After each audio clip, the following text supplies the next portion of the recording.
Let's get you an update on the story now. The bail application for a second suspect accused of murdering or being involved in the murder of Warrick Stock, popularly known as DJ Warras, has now been postponed to the 9th of February. The state has intended to oppose bail. The 25-year-old Mozambican National has made his first appearance at the Johannesburg Magistrates Court. He was nabbed at an informal settlement in Primrose last week. He's facing charges of murder, conspiracy to commit murder, and contravening the Immigration Act. Watching that story is SABC News senior reporter Chriselda Lewis, live to us from the corridors of the Magistrates Court in Johannesburg. And Chriselda, as expected, this was a relatively short hearing.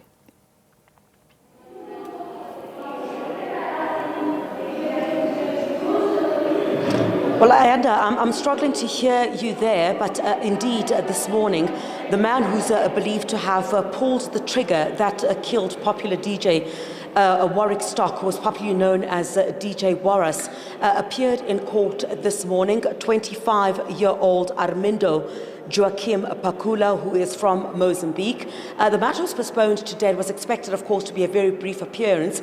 He does not have a legal representative and has opted for legal aid.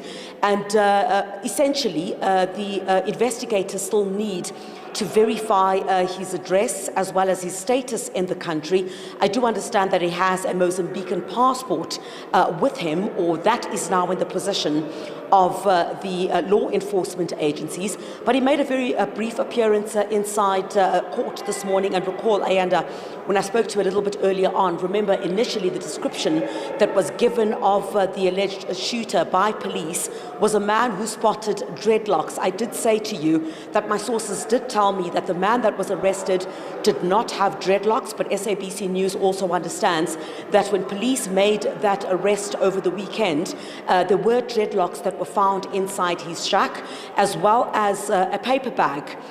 You would recall there were some images that had been circulating online of these two men. This is now not Victor Majola, who is the other accused in this matter. This is the other third suspect.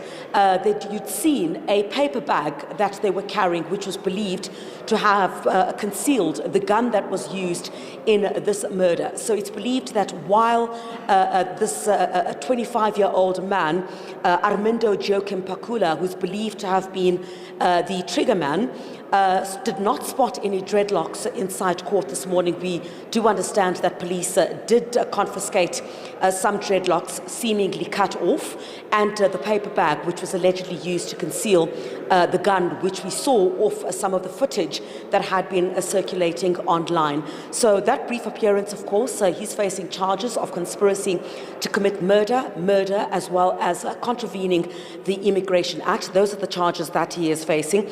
And I must say, Ayada, there was quite a notable absence of DJ Warras' family in court this morning. He's a very close friend that was here. And you could quite understand that, given that what we believe at this time is that Pakula is the alleged shooter or the gunman in this particular instance. The family might not have wanted to come to court today to face this man who's believed to have pulled the trigger that killed their son. And quite interesting there, Ayanda, some of the information that is also coming to the fore.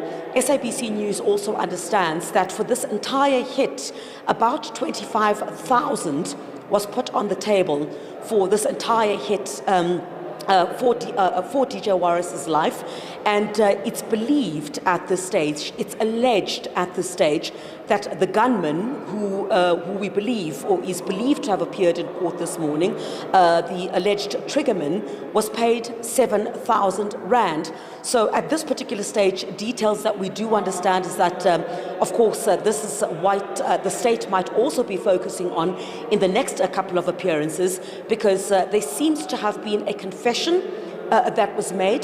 SABC News can also confirm that there was a pointings out that was made of the crime scene at the weekend. Some of our sources also sent us some details showing the accused, who was in court this morning, downtown in the CBD, here in the Johannesburg CBD, in handcuffs. and he was then requested to point out. Now that would mean the investigators would ask him to point out where they were standing when all of this took place, what then happened, where was DJ Warras, and after the shots had gone off, where did he run to? So that's what constitutes a pointing sight. I do understand that took place over the weekend as well. So the allegation also is that, and these are details that will come out at a later stage inside this courtroom, the understanding is that the trigger man was allegedly paid 7,000 rand, but the full hit itself about 25,000 rand. So he will be back in court, and this is the man who appeared in court this morning, Armindo Joachim Pakula. He is back in court on the 9th of February, and this is 2 days before his co-accused Victor Majola will be back in court. You'd recall just late last month he was denied bail. He'll be back in court on the 11th, and in terms of Pakula's bail conditions, he indicated that he wants to apply for bail. He has asked for legal aid.